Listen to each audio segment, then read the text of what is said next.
Welcome back to Space Rocks Uplink. Mark, what a pleasure as ever to see you. And, one of the things that never ceases to startle me is just how many areas what we do intersects with. And I think today is a really great example of that, because it's not so much about space as it is how we consume, how we understand information. So tell us a little bit about who we have joining us today.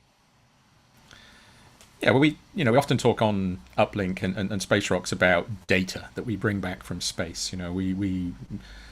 People will have seen, of course, that NASA landed the Perseverance rover last week on Mars, and the United Arab Emirates took its orbiter there, and China's in orbit as well. So there's a lot of excitement about Mars, and we're seeing this at a remove. We're seeing it through data. Data are coming back from these probes as radio waves, then being captured, then decoded and encapsulated, and then broadcast out over the internet. And of course, data is so much a part of our lives, we tend to forget sometimes how it is mediated and how it's packaged and how it can be politicized, how it can be used. So the two guests we have on today are experts in that area, in the sense of how we interpret data and how we peel back the layers. So first guest is Maral Pourkazemi, who is an artist and a designer. She has Iranian heritage, grew up in Germany, and is now living in the UK. And I met her a few years ago at a conference called Visualized, which is all about the interface between data and how you visualize it, how you bring it to the public, how you make it, how you action data in a sense, rather than a stream of numbers in a spreadsheet. How can you change people's lives? How can you influence people? And she works, as I say, in the design field and as an activist, but has a partner who's our other guest today, Addie Wagenknecht, who is an American but is living in Austria. And she is equally engaged in these same topics, but perhaps more from the art side. Has done installation projects, using data again as a way of making it, a kind of a pretty picture which has so much more behind it that will draw you in and be able to impart information to you. So they work together very closely. I've known Maral for a while, and so I'm really excited to hear what they have to tell us about, this world we live in today, this soup of data we're surrounded by, and it's our data, and yet it's being used in good ways and bad ways. And so in a sense of kind of a political discussion, a political look at how it works behind the scenes. Indeed. We live in a time of incredible discovery, powerful ideas, and also misuses of technology, which just seems to be just accelerating every single day. So without further ado, we'll bring Maral and Addie on board. Hello, guys. How are you doing? Are you receiving? We are. Great. We How are you guys? Very good. How are you? Very well. Yep. Thank you. Yes. Thank you so much for joining. And I guess as Mark was just kind of framing, just to start with a broad question, which is kind of how we always tend to do this, is it seems, I guess, as you scan the headlines, as you're kind of surveying what's going on in the world, COVID, everything else, it's not just what we know, but it's also how we think about things, isn't it? It's how we disseminate information. That's as much the crux of the matter as it is what we know. Would you guys agree with that?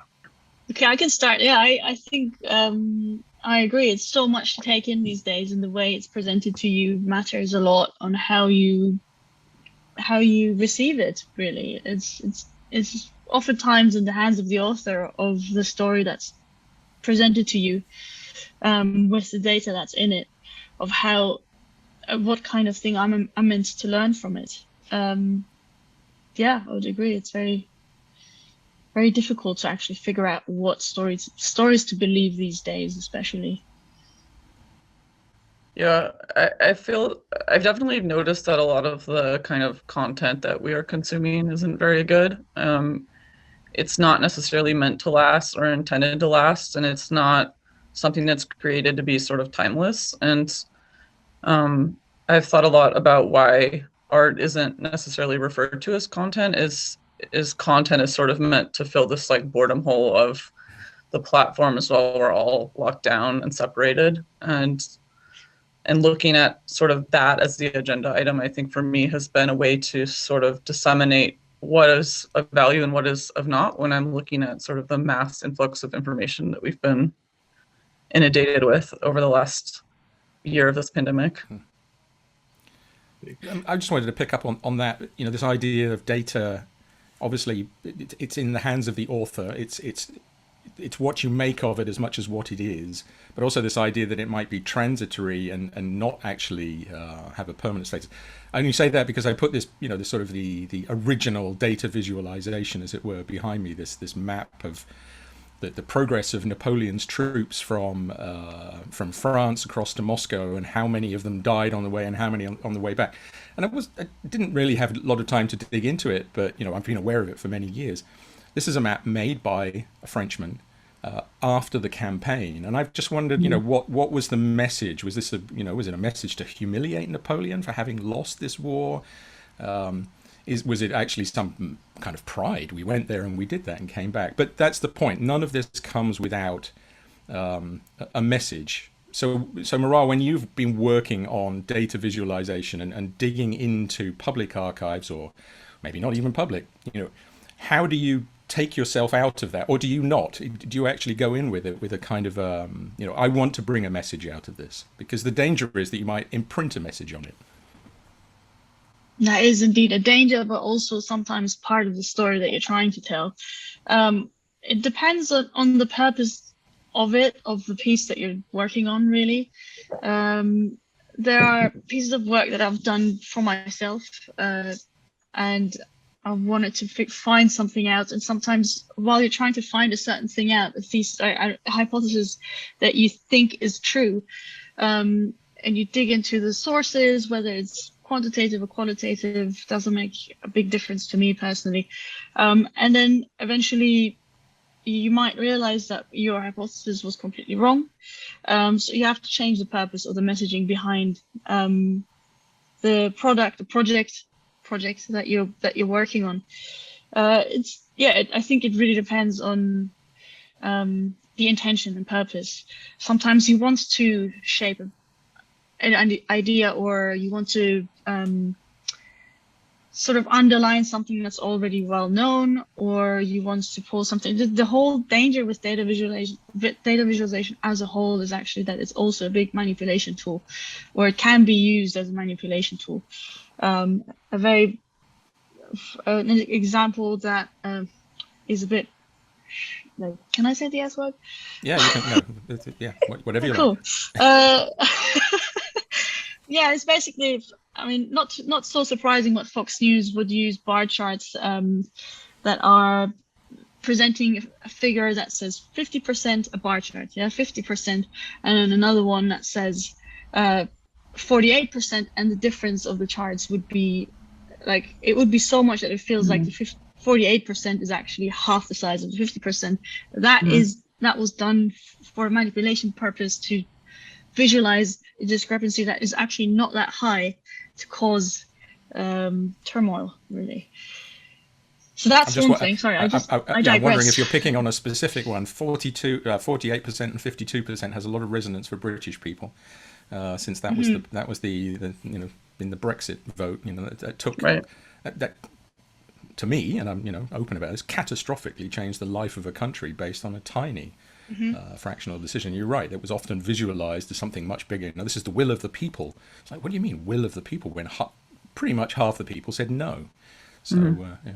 Indeed. Well, I suppose I believe as Mark Twain said, there's three kinds of lies. There's lies, damned lies, and statistics. But perhaps to extend that into this conversation a little bit, it's not really the statistics. Perhaps it's how they're represented. It's how they're perhaps visualized and presented to people. And I suppose context is everything. How we visualize those things. And Mark, I'd say to put this back onto you, this isn't something that's obviously unfamiliar to people in the world of space exploration or indeed Earth observation. And I don't mean just landing things on Mars. In terms of how we represent climate change, how things like global warming are discussed in popular media. That's, again, a huge pressure point, because you have to condense vast amounts of information into sound bites, and frequently things are misinterpreted. Yeah, I think that this is an interesting point. Not only, I mean, the data are the data. I mean, in a kind of, there's no political element as the data are collected, right? You take measurements on the top of Mauna Loa, you measure how much CO2 there is, and you can plot the Keeling curve and just seeing it going up. But that's very abstract to people. I mean, it's a red line on a diagram, and the axes, what is the concentration of CO2 in parts per million? Why should I care about parts per million? But there have been some fantastic bits of work done by people to try to make that real, because I think, and this is where I want to throw it back to Addie, is it's also about connecting to people and drawing them into the discussion, because you can present data in all sorts of glitzy ways, but if you don't come away with anything, that's why this diagram behind me is interesting, because the width of the plot says how many people are alive, and you can see at the end there's a vast, sort of beige river moving towards Moscow, and by the time it comes back, it's 95% or something of the people are dead, right? Dead. So Addie, how do you, there's an emotional aspect to this as well. There's a human aspect. Data are not just numbers. They have to connect to people. Right. I mean, there's a lot of compassion fatigue going on right now, especially with COVID and the lockdowns and people wanting to travel again, myself included. And how do you sort of translate what the impact is of your individual actions to a larger audience, especially when it's maybe people that you'll never meet or you have some kind of lack of connection with. And one thing that I've always gone back to since I've started kind of creating activist work and artist work and working in collaboratives was humor, and sort of approaching things through a humorous lens, and finding that a lot of times the way that you can impact people is through laughing and through ironically sort of finding a light, or lightening up a topic so that they understand sort of the implications of their actions, or why something should matter. Sometimes, unfortunately, the only way you can really get people to pay attention is if it impacts them financially, and sort of looking at that as another mechanism or motivation, I think, has also been quite successful. Yeah. Can you give us some examples of things you've done recently where you've taken a serious subject and put humor on top of it, but found that it has actually connected? I mean, I was thinking as you were speaking about the fact that, during the last 4 years of the American administration, often the best news came from comedians because they just did not care to be politically correct. They were just putting it out there. Exactly. And people kind of saying the unspoken, I think, is quite powerful, because we're so conscious of what we're saying and how we're being represented, and sort of taking that and throwing it out the window, I think, is quite very much a breath of fresh air for a lot of people. I mean, for me, I think the thing that immediately stuck up when you asked me this question was a series of video blogging. I did kind of a parody of beauty bloggers for the Mozilla Foundation a few years ago that has taken on its own life, but I was looking at operation and information security from the point of beauty bloggers, and specifically taking on the character of sort of this straight, white, almost Valley Girl-like approach to why you should care about information security and operation security. Because for a lot of people who are, I want to say quote unquote normal, but kind of the typical use case of that sort of thing isn't like the threat model of the government coming after you. It's more like having a bad roommate or a bad breakup, and sort of how do you protect yourself from being, your email being hacked, or them getting into your texts, and sort of these more like typical use cases, I think. So that was a way that I think a lot of that information was dissipated quite successfully to a broader audience, and in turn, it also ended up sort of coincidentally hacking the YouTube algorithms, because the way that I informed the metadata on YouTube essentially brought those videos into a much wider audience who wouldn't necessarily ever be looking for it otherwise. Well, so Maral, you have, sorry, I'm going to jump back to Alex in a second. So Maral, but you have a very political slant on much of your work as well. I mean, because of your background, part Iranian, German, and living, in London, you have that kind of, view from above. But often these stories are hidden away. So, if I don't choose to go and read about what's happening in Iran, I won't find out about what's happening in Iran, for example. It's true of many places in the world. So how do you match that again, bringing a strong political point out with something which doesn't sort of put people off and say, oh, well, there's enough problems in the world, I just don't want to know about this? Yes, that is definitely a stance that most people have if you present them with a story in a way that's not relatable to them. Like you could choose to just show, um, let's say, pie charts and bar charts that could say anything about anything, or you can dress a data story in a way that is more engaging or different, just visually slightly more exciting, interactive, all sorts of things that are not looking like Google Analytics, because that's difficult to engage with if you're not data literate, really. And I think relatability is the key word here. Like if you tell a story so that it's similar to what Addie basically says, basically everything that Addie says has to do with relatability. How can this story relate to my life as an individual where I am in this world, right?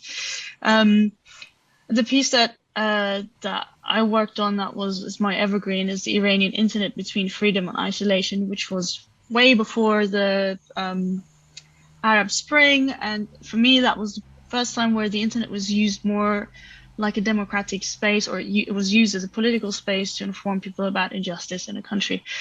And the relatability started at the point of just using the internet. Everyone's using the internet. So what would it, if I just told you how users in Iran are treated for doing exactly the same things that you're doing, for using Facebook, Twitter, and YouTube, and you'd see that people would get arrested, sometimes killed, for using those platforms. How that make you feel? Would that make you care about this other society a little bit more, or would you just have a little bit more awareness about your rights where you are?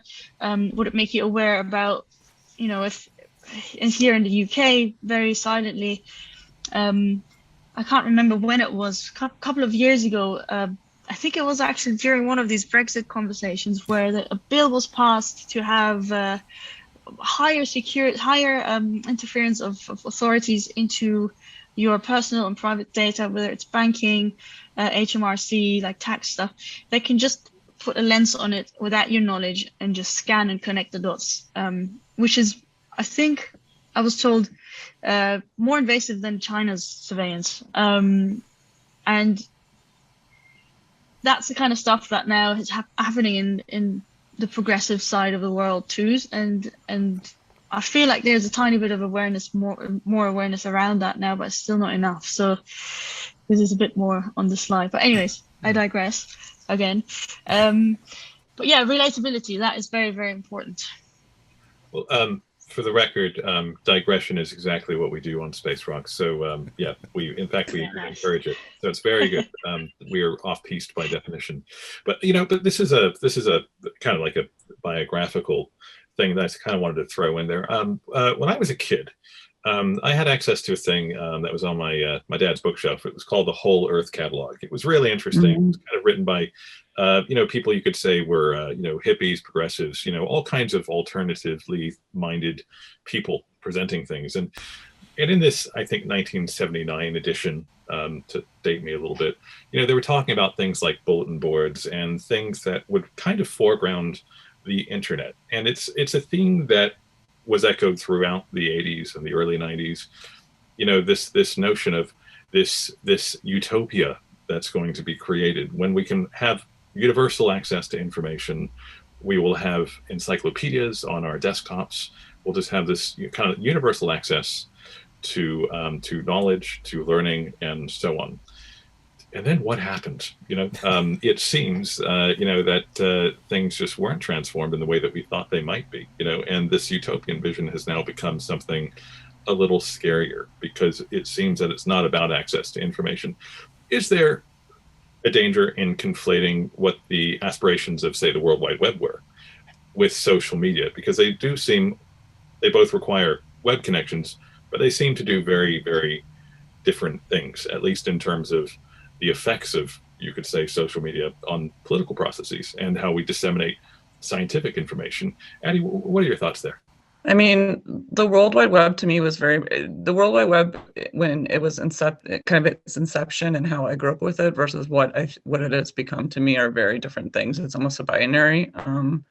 Growing up with bulletin boards and IRC and ICQ and Netscape and all these things that were not algorithmically biased, and in theory were presenting much more concrete access of information in a way that was being built by the people who used it. And now I see the internet, and I see social media specifically, as being run by larger corporations with the need to report profits to their stockholders, and they're algorithmically controlled, and the agenda is very much implicit in those algorithms, and sort of the misconception that algorithms don't have bias, and that those are created by people who obviously have bias, and then those within those algorithms, the bias is then kind of embedded in them, and that creates a larger system of those biases. And I think we've really seen that in the last few years, in the US specifically, and sort of the way that misinformation has become much of the mainstream, and the mistrust in a lot of science is no longer being factual, has really been propagated in a way by the internet. Yeah, I just wanted to pick up on that because, there's this sort of cognitive dissonance with this idea that these tools would all be free, right? You can have a Facebook account, you can have a Twitter account, you can use the web for free, and yet the people who control these things are amongst the richest people in the world. I mean, and making Right. the connection, how are they monetizing it? Right? When I go to a store and I buy something, I pay for something, I know I'm kind of monetizing it by handing over some euros and then getting a box of cornflakes back. Whereas in this case, something's happening without me paying for it. But of course I'm paying for it, because how do you get rich otherwise? Mm-hmm. And it just seems amazing to me that people can't make that connection. I mean, even I, right? On a day-to-day basis, I will use my thumbs and do something on Twitter, and Jack Dorsey gets richer. And it's like, how does that happen? So nothing that's free, nothing that's advertised as free is actually ever free. I keep preaching that to everyone who says, oh, look, free Wi-Fi over here. It's like, do you have to give your email address? It's not free, because they will learn so much even just from your email address. Right, but even knowing that, right? Even knowing that, we still do it, because there is it's not only algorithmically biased, it's being gamed to the point of being, chemically biased. It's dopamine biased. The whole way that, you might put a tweet up and then you get no likes unless you go back and, scroll down. It's withheld from you because they want to create that anticipation that you're going to get some likes after a few minutes. I mean, I keep reading these articles where people who run big social media companies say, oh, I don't let my children near my products at all because I know exactly what we're doing. So, in the UK perspective, I living in the Netherlands, I've been watching, it's my home country. The spin around how this is all enabling and freeing is just so blatantly wrong. It's probably just as true here, but how do you see that being kind of on the inside, on an activist stance, where you're constantly trying to peel back those layers, Maral? This is a good question, because it's a big point of frustration for myself, and I've had a couple of conversations around this topic too, because I think, okay, so there's a couple of ways of seeing it. You've touched upon a bunch of really, really important points to this matter. The dopamine hit is definitely a problem, and not actually a util or a vehicle that helps you to get out there in a responsible way. Because the problem with the dopamine hit on social media is that people just put so much noise and stuff that doesn't matter really up onto the internet. As an activist, I think when we think about the Black Lives Matter movement that was happening at the moment, I don't know if you remember this whole thing that happened around the Black Square. That had to be, people were asked to post on Instagram and then to use a specific hashtag. But the problem is, I don't know who started this, but what had happened is that years and years of work under a different hashtag were pushed down because millions of people had put that Black Square and then put the wrong hashtag in it. So whoever started it, whether it was coming from a good place or it was sort of fabricated to take apart, break down a different movement that was gaining traction on social media, it had a really negative effect on the activism online. And another whole thing around this is a dopamine hit. We need something new all the time. The attention span of people is getting shorter and shorter. social media and the internet is really helping with that. Our attention span is getting shorter and shorter. Scientific facts don't matter anymore so much. You know, science is not paid attention to anymore, which is also part of the side effects of the internet and that digital culture.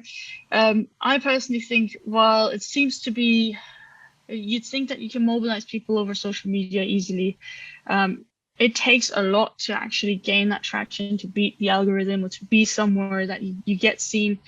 I find it very difficult. I think, yeah, it's like exposure is a very, very hard thing. I keep always asking myself, there's a couple of movements that you can see online, but there's so much underground, like grassroots, that can't even touch the surface. And I'm really worried about that personally. Those that haven't got a PR machine behind them, or those that haven't got like a little bit of backing from somewhere, but have a big, important message to spread. Yeah, it's currently a bit of a difficult point in time.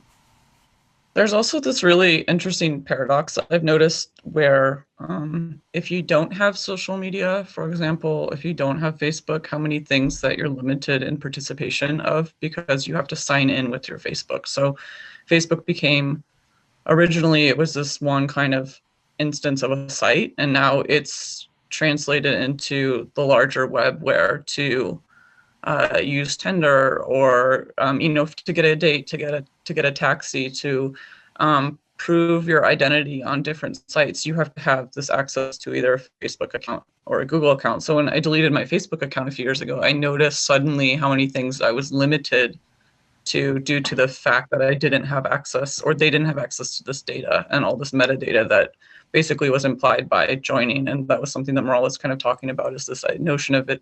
Well, it's free. It's a free app. It's free because like they're getting, databases full of information and how we're connecting and who we connect to, and sort of the value in that is so enormous that there's no reason for us to have to pay for anything monetarily speaking. And then that has a political impact. If we think about like just the most famous Cambridge Analytica, so that's sort of like where it can flow into and how much impact it can actually have on personal life and opinion shaping. Yeah, I wondered if it. I mean, I'm not naturally an optimist, I have to say. Either. But I wonder if a little bit, though. I mean, one thing which gave me this tiny glimmer of hope, maybe we're just seeking these moments, was when WhatsApp. I can't remember who owns. Is it Facebook that owns WhatsApp? They declared that they were going to change their terms and conditions, and that if you didn't get off by whatever it was, 1st of February, then your data would be shared with Facebook. And a whole bunch of people then started sending me messages saying, I'm moving to Signal, I'm moving to is it Telegraph or Telegram, one or the other. And then they changed it. They said, well, we're not going to do that for the time being. So it was that tiny glimmer of hope that maybe a little bit of pushback. But again, it'll come in at some point. They'll just wait till the hubbub has gone down. They'll wait till the social media storm. They'll just keep trying it. How much noise is there? Oh, there's not much noise this week. And I think that's an issue, isn't it? It's about how you wear people down by bludgeoning them. We're just guinea pigs. We're in a cage. People are poking us and saying, what's the reaction?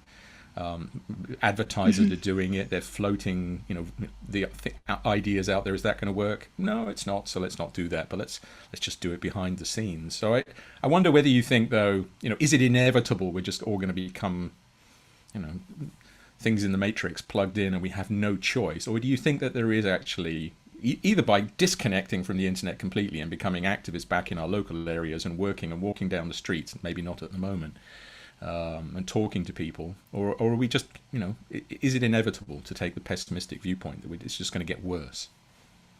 I think we're already there. Even WhatsApp, it is owned by Facebook, and I believe, Addie, I don't know if you agree, but I think WhatsApp has been doing that, looking into your messages and tailoring ads on Facebook for you for a long time already. So this message that popped up in that particular case, I think came quite late. I think I have the vision that maybe in a couple of, it's already starting, but there's people like starting small communities in nature now, and there's the other part of society that keeps going more and more online. Everything's becoming smart home, everything is becoming this and that connected to the web, and you think you're free, everything is effortless. This whole idea around effortlessness, which I personally also think is flawed, and effortlessness has brought us to where we are now, to not want to think about what impact anything has on our lives. I think people are going to go into those two parts. Like, people are going to have to make, those that are conscious about what's going on, they are making more intentional decisions about the usage of certain things and platforms. But I think awareness is little bit like becoming better. Part of what Deep Lab does, Addie's our collective, is to try and raise awareness about these kind of issues. But yeah, I think some of us will soon live in forests and small nature retreats, and have another place to connect to the outside world, and others are just going to get deeper and deeper into the matrix and think that they're free. Yeah, like you said. Well, this is interesting. I think we talked a little bit about the history of the web versus social media, and I think timelines really come into this. I mean, I remember in how things were represented in the 90s, for instance. Cell phones were becoming a really big thing, and if you had two cell phones, massive status symbol. Nowadays, if you have no cell phone, it's like, wow, that's power. If you can actually turn it off. And it relates with a really interesting short documentary that I saw about how in Finland, they're not talking about technology at all as a way of disarming social media. They're talking about introducing into their national curriculum something which they already do, something that begins with at a very early age. Just like we're talking about, like kids who are maybe 7 or 8, teaching them how to interpret headlines, how to interpret news, how to spot, I hate to use the term fake news, but how to spot things that might be trying to manipulate the way you feel or think about things, kind of the way that we as consumers, are trained to kind of question, is the product really as good? It's much more sophisticated, and it feels like maybe it's not really a tech solution that we need at all, or maybe that's part of the solution. But the other half of it is changing the way that we think about things so we can spot and recognize things earlier on. I mean, Addie, it sounds like that might resonate a little bit with some of the work that you've already been doing. Yeah, I mean, I would dub that under the term kind of critical thinking, in general, and I see that a lot with branding and marketing, and sort of this preconceived notion that if you pay $10,000 for a handbag, it must be better than the $10 one, and sort of how much goes into making you believe that that's the case. Or same thing with a phone, same thing with a car, anything that you look at that's on a consumer market. It's like the marketing industry is, trillions of dollars for a reason. It's to basically dissuade your ability to critical think. And now in schools, we've lost a lot of those classes, and a lot of kind of those humanities and arts have been cut, which I think is such a basis for critical thinking and how you look at things from an analytical lens or an aesthetic lens, and kind of approaching things from different standpoints or interest base. And I mean, going back to social media, the kind of confirmation biases that we receive when we are on social media to believe all of our friends are in Bali right now and they're all on vacation and everyone's driving the newest car and has the best this and that, and it's sucking you into this whole belief system that is probably not sustainable. It's interesting because, of course, well, I guess in terms of Space Rock's own, limited scope, of looking out there and so on. The last few days saw the landing of NASA's Perseverance rover, and this plugs in slightly with what Maral was saying about dopamine as well.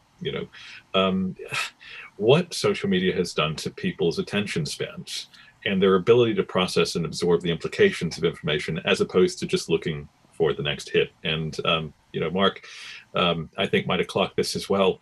The fact that a rover landed on another planet and images came back almost instantaneously.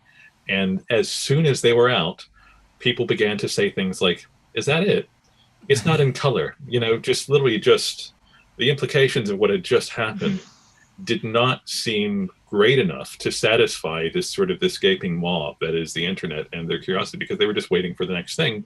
And I don't know, Mark, I mean, it just kind of struck me that really plays into this conversation as well. Just the way that we process and discard information so rapidly these days. Well, it's fascinating you say that, because of course, you know, even though we spend a lot of time together, we live in different intersecting bubbles on the Venn diagram, because actually my timeline ended up being full of people being incredibly angry that NASA were not following through on a previous commitment to make the raw images available, because everybody wanted to play with them and start making mosaics and color, you know, making the color images and so on.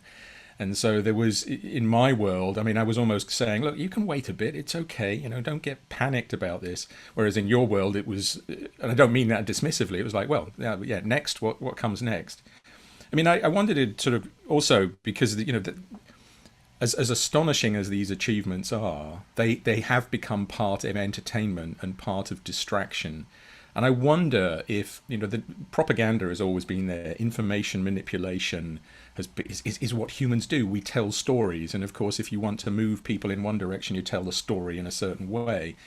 I wonder whether things are different, partly because of the technology, but also because the problems we now face are so enormous that any individual feels they cannot make a difference. Climate change being the obvious one, but even the motion in political systems. I'm just one, my son, you know, and I don't want to put a finger on him, he says, why should I vote? Because I'm just one person out of millions. What's the point? And that becomes a problem if people say, I can't engage with this because this problem is vaster than I can even think about. The society is so complicated today. So through your particular projects, Maral and Addie, have you come across places where you say, well, look, I've got to just take you away from the massive scale and bring you to a thing you can change? I remember a few years ago, is it 2 or 3 years ago now, where people got very fixated on plastic in the oceans and not using plastic straws, going to paper straws or metal straws. And part of me was boggled by that. It's like, you know, this is irrelevant on the grand scheme of things, but it's a thing people could do. They could make a decision and stop using plastic straws. And is that what we've got to do? We have to break the problems down into human-sized chunks which we can then deal with. So Maral, let me just go with you. You know, it's too big for me to cope with. How do I make it human scaled? That goes back to relatability, I think, for me. So I'm thinking about something that when recycling was introduced in Germany, there were a lot of people that were like, what is it going to matter if I myself just put my plastic bottle in the recycling bin? Like, I'm just one person. It's the same thing that your son feels about voting. But as soon as one person starts and you see like someone else taking it a little bit more serious, and like your friends are starting to like talk about this, it feels like if a bigger message like that is already chunked, like it's broken down, put your plastic bottle in this bin. And in that example, you'd actually exchange your plastic bottle for a little bit of money. So there's an incentive behind that too, right? That whole thing, and this was when Germany started doing it as the only country, I think, in all of Europe, if I hope I'm right with that, but I think that was the case. And that made us also feel like, why does Germany have to start this? You know, it's not just me as an individual, but why do we have to be the ones doing this and not everyone else? What does it matter if only one country in the world, or like one of a couple does that? And now that sort of spreads, like the ripples of that impact, if you can then show, you know, this has got this kind of impact, matters. Like, for example, I'm currently working with a client, and we're trying to help them also to reduce their paper usage, and for producing a lot of collateral, how can we make that less? And to just put into perspective that one piece of A4 over a whole year would come to about 4 tons, which is a baby blue whale, right? So I put that into perspective. It's like, okay, this is the weight of this thing. That's just the weight, the impact of weight. But then there's also a lot more impact of how this piece of paper is produced. So to make that more understandable, I think is quite important to get people on board for anything. It's really, for me, oftentimes I do see like this whole emotive thing to make it like about you. You know, you're seeing something that's not about you, but to make that about you hits an emotional bone somewhere.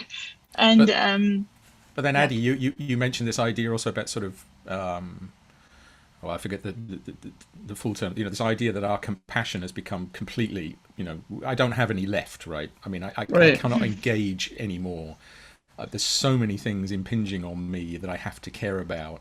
It's just easier to, turn on Netflix and, burn the planet up as I stream the data down my, and just let's watch some light entertainment. So there's that, there's that real issue about how to make people care, but not force them to. Right? I mean, because otherwise they'll just say, no, I don't need another thing to worry about. I'm just I'm willing to die now.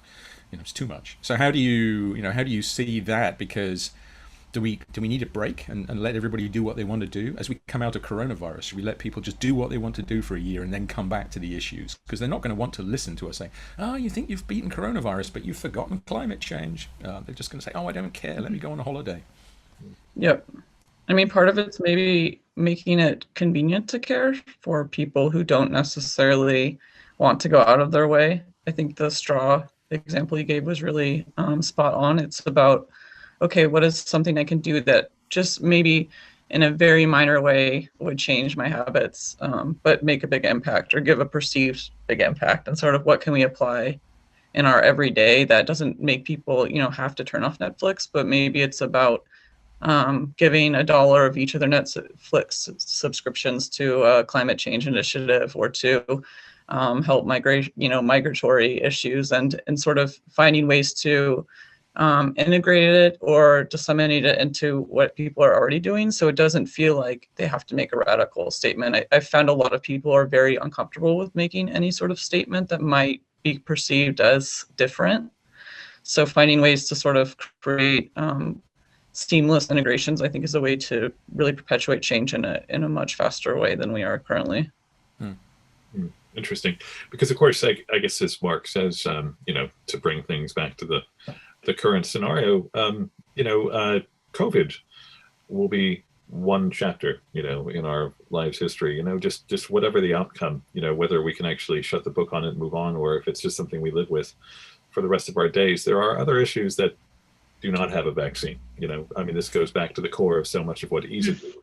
It's not looking out there, it's looking back at the earth, and it's very apparent that we have, as depressing as it might be to acknowledge, far bigger problems, ones that, have, far greater implications for the future of our species and, just life on the planet.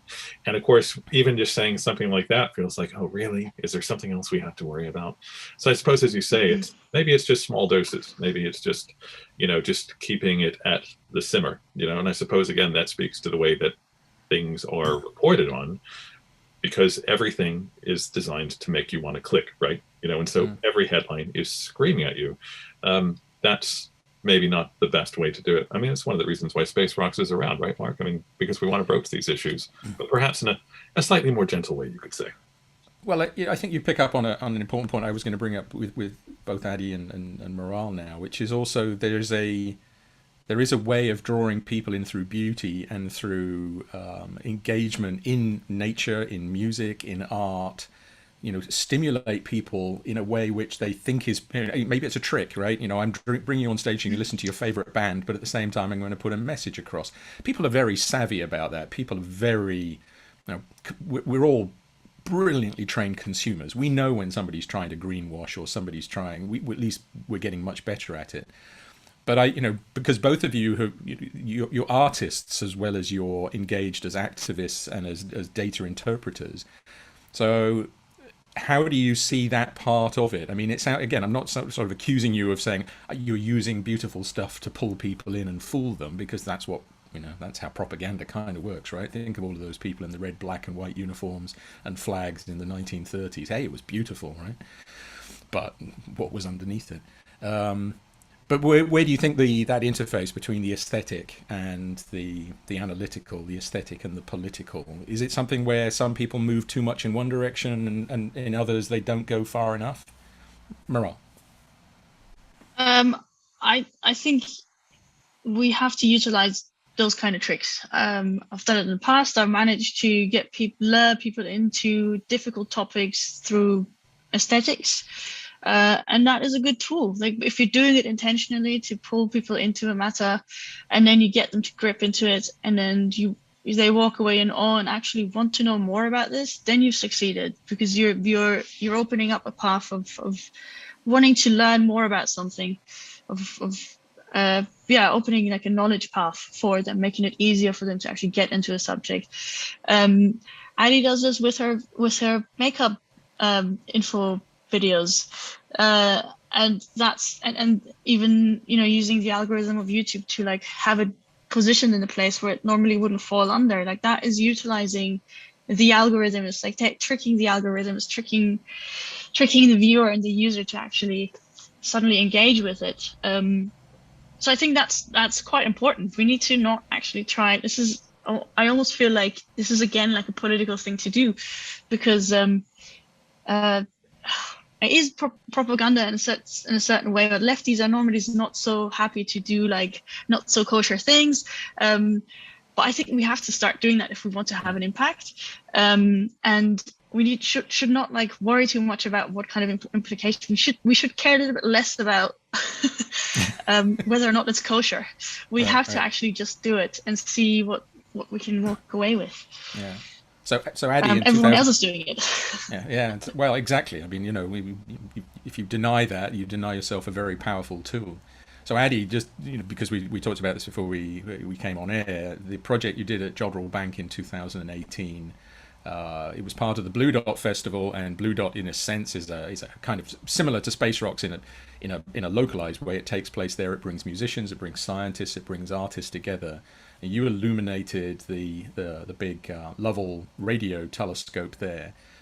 So tell us a bit about that project, and particularly, did you get feedback in the end that said, I actually have reached somebody, and that's in an audience which was very willing and very open and engaged. Mm-hmm. It's not like going into, the general it is the general public, but they've chosen to go to a festival about music and science, right?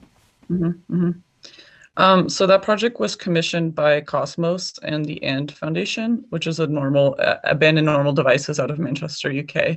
And basically they proposed and pitched this idea of creating a large projection based off of the radio telescope's incoming data, which is ginormous gigabytes and gigabytes of servers full of data that they receive every day. That's essentially, the way I interpreted it is essentially invisible. There's no way to necessarily create a data visualization and have an understanding of how much data is, because it's such large amounts. And so going on this notion of making the visible invisible visible, yeah. And playing off that, I took kind of all of these sounds from the stars and information and then put them into like a machine learning system to basically output what it was that they were experiencing. And I worked with Arup, who's a large kind of sound, well, they do a lot of different things, but I worked with one of their sound engineers to create kind of this immersive sound experience. So based off of where you were in the field, you would hear different types of stars, and the way that they pulsate or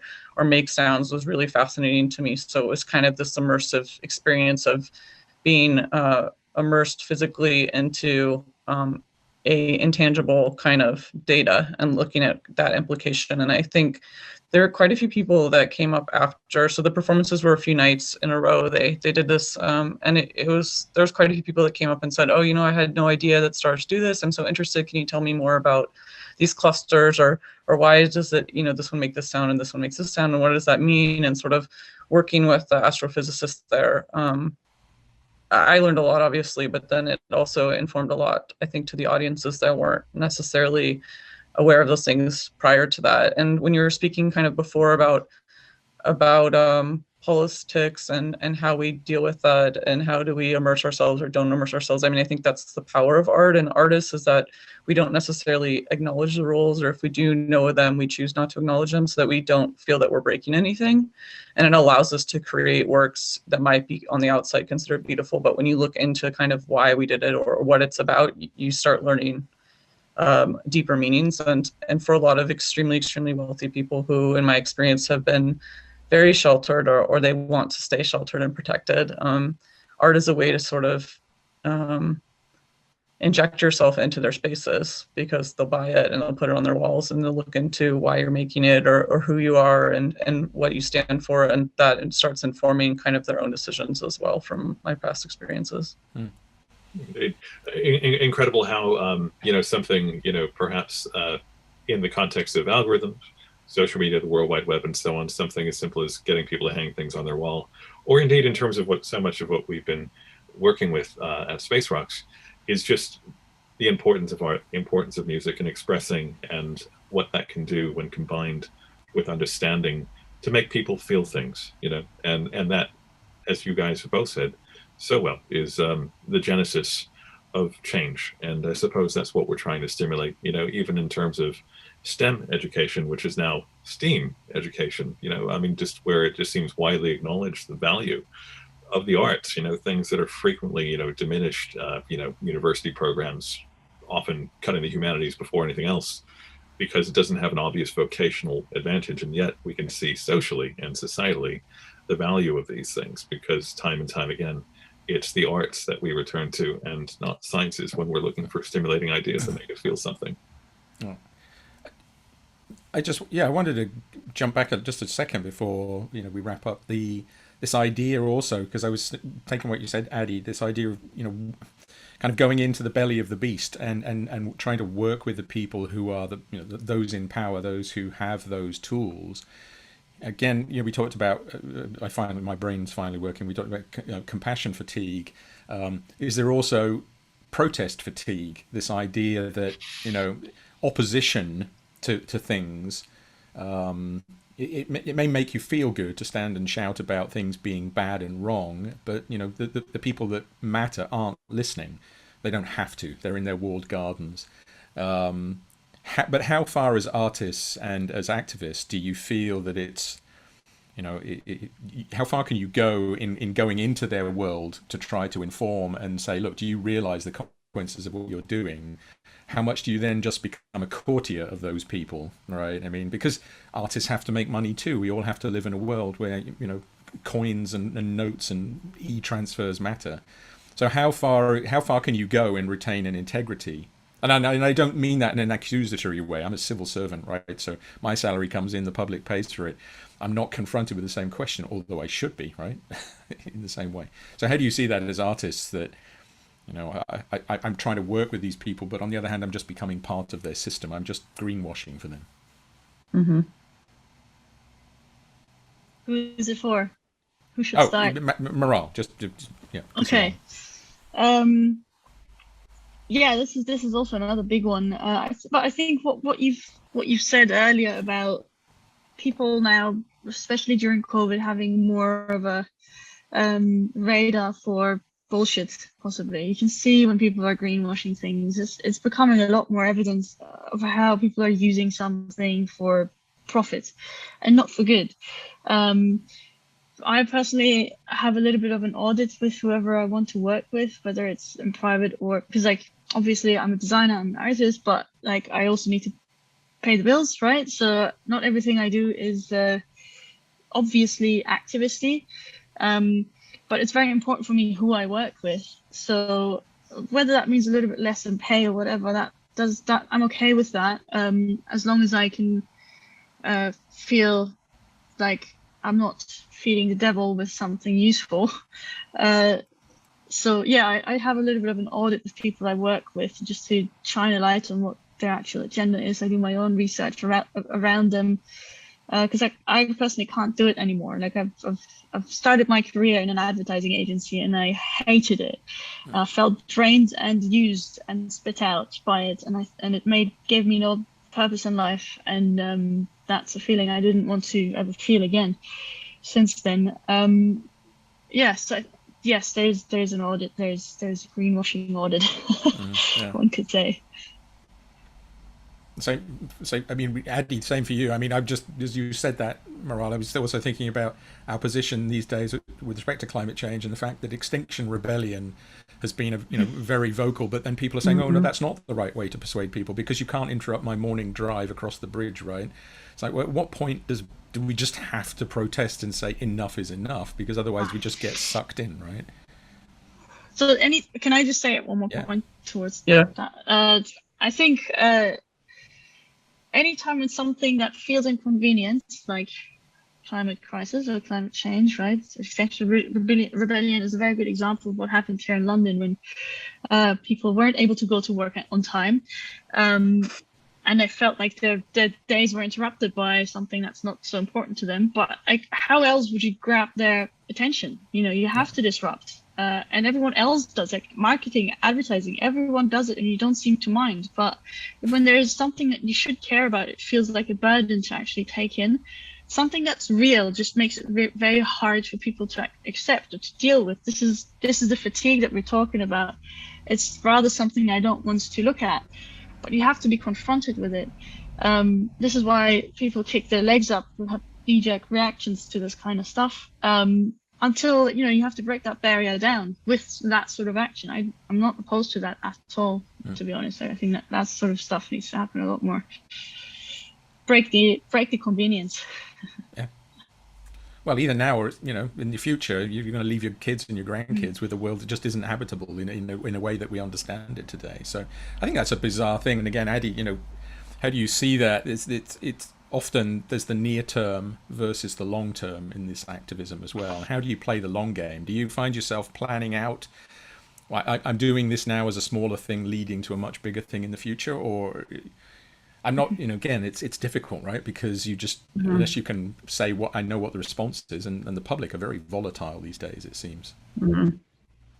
I tend to look at the constraints of the situation. So something that popped into my mind when we were starting to talk about this was during kind of during when George Floyd was murdered in the US, and then there was a lot of uprisings and sort of people talking about it, and it was part of the wider consciousness outside of kind of the normal people that are aware of the Black Lives Matter movements and all these sort of movements that have been going on for quite some time. I saw a lot of people posting on Twitter and on Facebook, or not Facebook, but Instagram, which is basically Facebook. All these like support Black people, support Black women, like protect everyone, all these sort of things. And I saw it and was very concerned immediately about how quickly that would last and how many people would stay in it for the long run. And I remember talking to a few of my friends who I've worked with extensively the last few years on those sort of activist subjects. And it was like, how are we gonna engage these people, and how are we gonna get these people to sort of continue this activism and awareness, and not just do it because it's trendy right now and everyone's doing it, but keep it going. And kind of, it's not a sprint, it's a marathon, is like something I keep saying. And one thing I realized was, okay, one of the best proactive ways that people can support these organizations and the people who are actually on the streets or have the capacity to be on the streets or happen to be in those metropolitan areas right now, because with COVID, a lot of us can't travel or won't travel, was that we needed to fund them. So finding kind of atypical ways to fund them. So something I did right after George Floyd's murder was basically I created a series of like limited edition prints that would go out as long as people sent me the receipt. So they had to show that they had donated to a certain, array of organizations, and that would elicit then something in exchange. And it was about this exchange of, okay, you want to buy art and you haven't been able to afford it, and I want to see these organizations supported. So like, let's make a deal. And I saw other artists as well starting to do this. And then it snowballed into foundations and organizations and museums and much larger groups of people who are able to do it as well. And that's sort of one thing I've noticed that works really well in terms of like in the Western models is trading as goods for services, or goods and services for people's money who don't necessarily have the time, but they might have some interest or limited interest in supporting a cause. Yeah. Well said. Well, I suppose that's the most important thing is I guess just finding ways to move the needle, which as ever, is what Mark and I try to do. And I kind of feel like what this conversation is really encapsulated. And I think if anything else, it probably, kind of like cements our desire to kind of continue finding ways to stimulate thought, to change the way people think about things. And I have to say, Addie, Maral, it's been an absolute pleasure to have you on the show. Many more questions than answers, naturally, because we are in so many different dimensions of conversation here. But it has been such a pleasure to have you. I would love to have you back again soon. Thanks for your time, and we'll be keeping an eye on what you guys are up to. So please do keep us posted. Yeah. Thank you from me too. However, you don't escape. It's not quite that simple. We have a remarkably cheesy thing that we do. I'm almost, I'm not embarrassed. I shouldn't be embarrassed. We've done it so many times. So we have a little hand sign that we do. So this is space, this is the live long and prosper sign, and then this is rocks. So this is the test, exactly. I did it wrong. It's a dexterity test. So space and rocks. So thank you both very much. Failed. No, it's okay. We never warn anybody. We're just going to see who's actually, Very well done. Go, space rocks. Yeah. Rocks, exactly. Thanks very much. Very well done. All right. What Thank a you very pleasure. much both for coming on. Thank you so much for your time. Thanks, guys. Well, Mark, stimulating thoughts, and absolutely. I mean, it definitely electrifies so much of what we do as well. I think, I mean, I don't think that space rocks is an overtly political thing, but sometimes just sharing information is a political act in itself, and we are in an exceptional time, as a species, aren't we? And I think perhaps the time for mincing words may be behind us as well. Well, I think so, and I sort of said in the chat, I'm not an optimist. I'm not a pessimist either. In a way, I'm a pragmatist and a realist, and I think that the more that we can share our insights into the way that the world is going, the more that we have a chance of putting the brakes on. Is space rocks political? No, not overtly, but if we're not political as human beings, if we're not engaged in the world with a small p, it's not about party politics. It's not, to some extent, not even who you vote for. It's about engaging with fellow human beings and saying, I recognize there's a problem here. I recognize your problems may be different from mine. I may have no appreciation of your problems, but the more that we can talk, the more we can bring people together in our own very small way. And we're not going to change the world with space rocks, but having insight into the fact that other people are trying to change the world around us, I think, is important. Indeed it is, and pretty strong affirmation of the value of the arts and music and self-expression, in the mix, and I guess that's what we do. So as ever, Mark, a pleasure to be on with you, and we'll have news about the next Uplink soon. Thanks everyone for joining us tonight. Okay. Thank you very much. Bye-bye now.